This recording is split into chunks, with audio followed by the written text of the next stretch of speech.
ada kriteria. Ini kriteria namanya. Bisnis saya ini termasuk nggak bisnis sosial? Nah, teman-teman perlu tanya beberapa hal. Pertanyaan pertama yang perlu teman-teman tanya adalah dampaknya. Adalah apa teman-teman? Nah, dampak itu dampak sosial. Dampak apa teman-teman? Dampak sosial. Lalu yang kedua, ada nggak komunitas yang tidak terjamah yang kita bantu? Ada nggak komunitas yang kita bantu? Nah, itu yang kedua.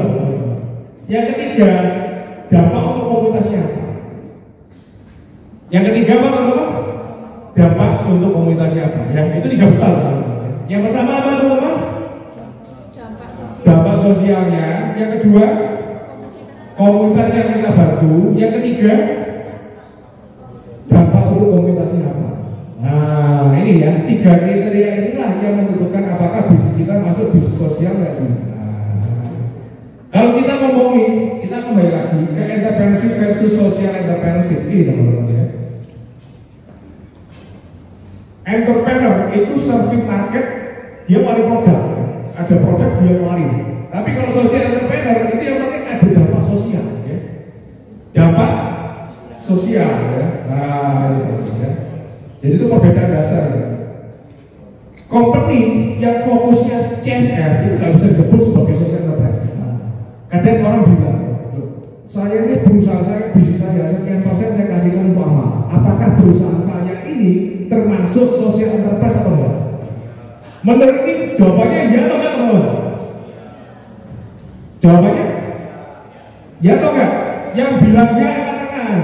Yang bilang ya, oke, ada 1, 2, 3. Yang bilang enggak silakan angkat tangan. Gak ada yang bilang enggak ya? Oke. Sekarang saya ulangi bertanya. Company dan enterprise CSR is not social enterprise, teman-teman ya. Is not, ya. Is not berarti bukan, teman-teman ya. Kalau cuma CSR doang, itu artinya kita belum social enterprise. Belum apa, teman-teman? Itu kayak kita sebagai pengusaha, kita mendonasikan uang, itu kita gak bisa disebut sebagai seorang social entrepreneur. Paham gak, teman-teman? Itu bedanya ya. Kita pengusaha, kita kasih sedekah, kita kasih donasi, itu kita bisa nggak disebut social entrepreneur? Bisa nggak? Nggak bisa, ya. Karena belum cukup untuk itu doang. Perusahaan kasih dana untuk CSR, bisa nggak disebut sebagai social enterprise? Bisa nggak? Nggak bisa, teman-teman ya. Jadi tahu ya, paham bedanya teman-teman ya. Selamat siang. Selamat sore. Selamat pagi. Oke ya, jadi jangan tiru ya. Perusahaan yang cuma kasih CSR itu bukan social enterprise. Seperti entrepreneur yang kasih donasi itu dia bukan social planner ya. Nah ini bahasa Indonesia ya, supaya teman-teman nggak bingung ya.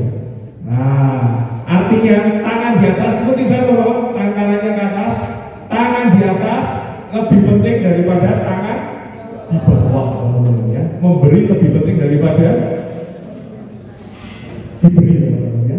Dan ini salah satu yang mengilhami komunitas tangan di atas. Ada yang pernah dengar? Media community, saya sempat ikut juga media community. Ada yang pernah dengar? Tangan di atas community ya. Jadi ini komunitas tangan di atas ya. Memberi lebih baik, lebih mulia daripada apa?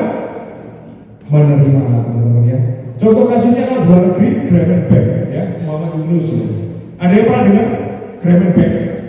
Ini luar biasa ya. Ini bank dulunya khusus untuk orang-orang kaya, khusus untuk orang-orang berduit. Tapi Gramenbank ini banking for the poor.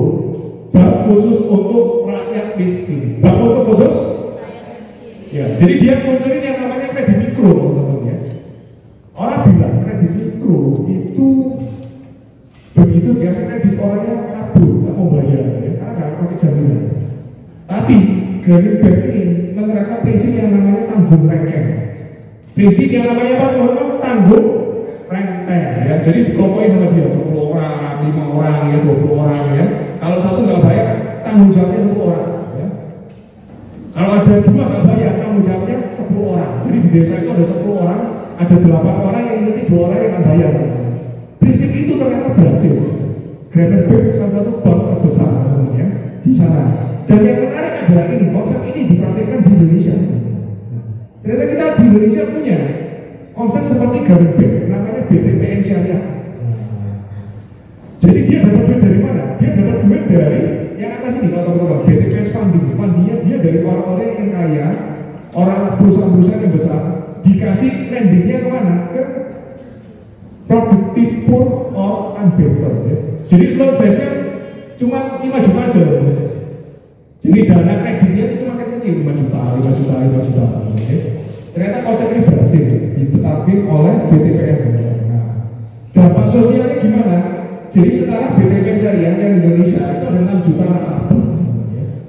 Ada 250.000 komunitas yang dibantu. Ya. Ada 2.600 kecamatan di seluruh Indonesia. Nah ini luar biasa. Bisa nggak ini disebut sebagai social enterprise? Bisa, ya. Dia selain dia making profit, tapi dia juga membantu sampai ratusan ribu komunitas yang dibantu. Kalau kita lihat secara keuangan sehat, ini ratingnya A, triple A ya, dari Fitch. Ya. Outlooknya stabil. Ini perusahaan hebat. Ya. Masuk kelompok bab buku 3. Ya. Nah, lalu kita lihat contoh kasus di Indonesia juga kita bisa. Nah ini termasuk nggak kira-kira social enterprise? Ada yang pernah dengar kita bisa? Sering dengar ya? Sering dengar pernah menyumbang? Nah itu yang penting ya. Bagi teman-teman yang pernah dengar, pernah menyumbang bagus, terus-menerus dilakukan. Pernah dengar belum nyumbang segera nyumbang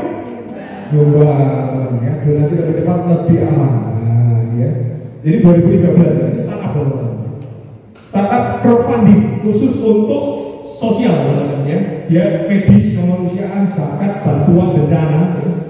Kalau teman-teman lihat, dia sudah menyalurkan 500 miliar ya.